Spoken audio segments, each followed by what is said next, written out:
Welcome back to the program. This is Capital Markets. Well, the investment community was quite full of activities this week.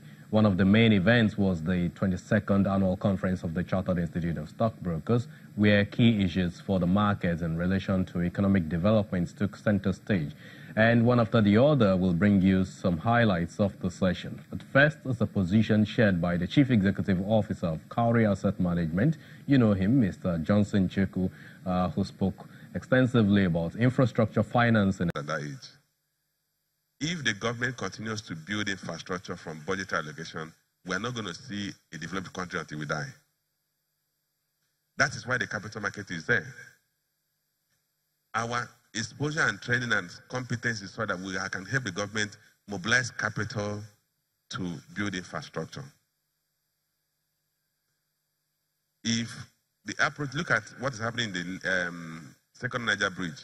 It was supposed to be a private sector driven project.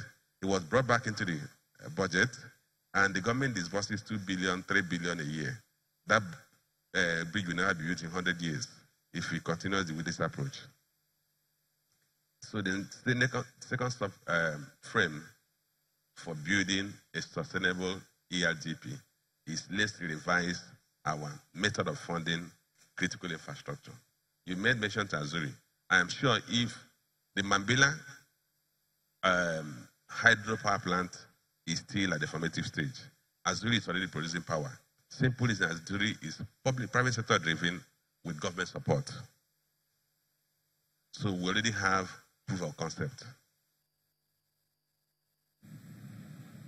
Well, it's now public knowledge that the President Muhammadu Buhari has assented the Demutualisation Bill of the Nigerian Stock Exchange, a bill that is supposed to help the stock exchange to become limited by shares. And if you're like me wondering what's next for the Nigerian Stock Exchange to do with this new law restructuring the NSE, then listen to this.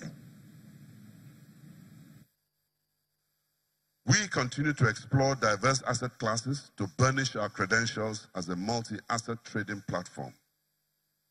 I would be remiss not to discuss the impending demutualization of the NSE, given the vast benefits it presents for unlocking the next frontier for growth for the Nigerian capital market and the wider economy. For the NSE, the decision to demutualize is a means to achieving the strategic objective of building a stronger, more efficient, and globally competitive securities exchange.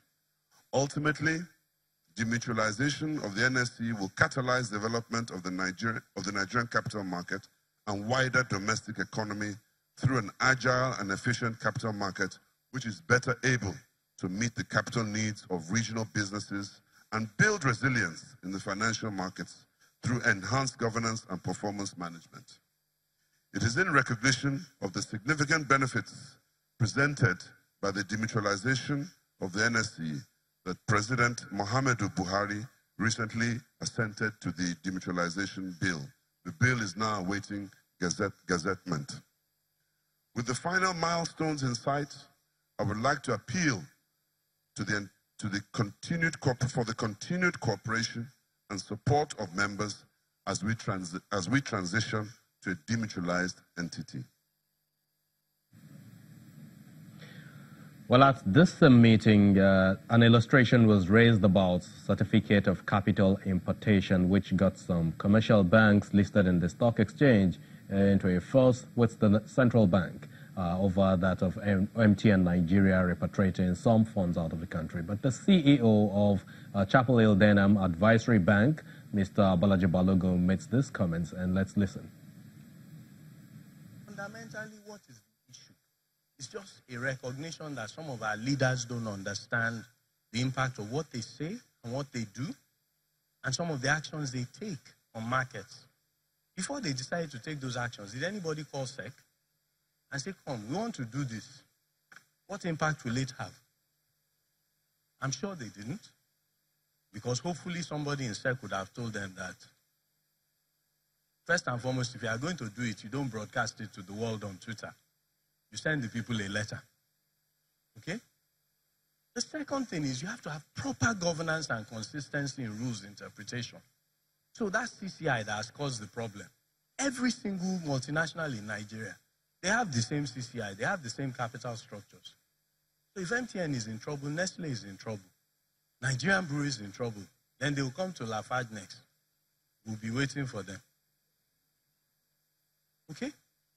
And fundamentally, yeah, you cannot say something means this when you see me, and then you see the next person and it means something different.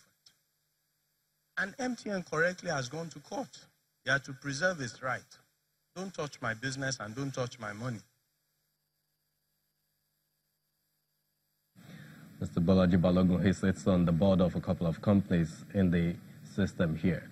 Well, an investment expert and chairman of Capital Bancorp PLC, Mr. Tolamo Bolori, is advocating a complete review of strategy to boost investors' confidence in the Nigerian capital market. His comments are coming on the heels of the firm's 30th anniversary, one of the investment banking firms tradable on the NASD OTC. Anywhere in the world when there are elections, investors read who is going to win or who may win, who may lose, and the kind of policies that they will pursue and how it will affect their investment portfolio, and they will act. That is standard. I'm not so sure that what we're experiencing today has a lot to do with elections as such. There are two things that we must also look at. One, this market has become too dependent on foreign investors. Foreign investors virtually drive the direction of the market. I'll come back to explain why. But, and to the extent that maybe fears about the elections, but I believe more importantly because interest rates is going up in the US, and therefore there are probably more attractive options. And the US stock market has been very strong. Now, if there are markets around the world, and you see the portfolio investor is not dedicated to any country. The portfolio investor is looking for money where it can be made. And therefore, if your own economy is sluggish, 1.9% growth, and other economies are growing faster, they are likely to shift their attention to that. Plus, maybe because you also have uncertainties with respect to the elections, and also there are also uncertainties really about our own economic policies. But you see, we must get people back to the stock market. Mr. Tolamo Bolori is the chairman of Capital Bancorp PLC. Well, that's all the time we have for the program this weekend. Thank you for watching. I'm Temple Ashaju. I'll see you next time with some numbers.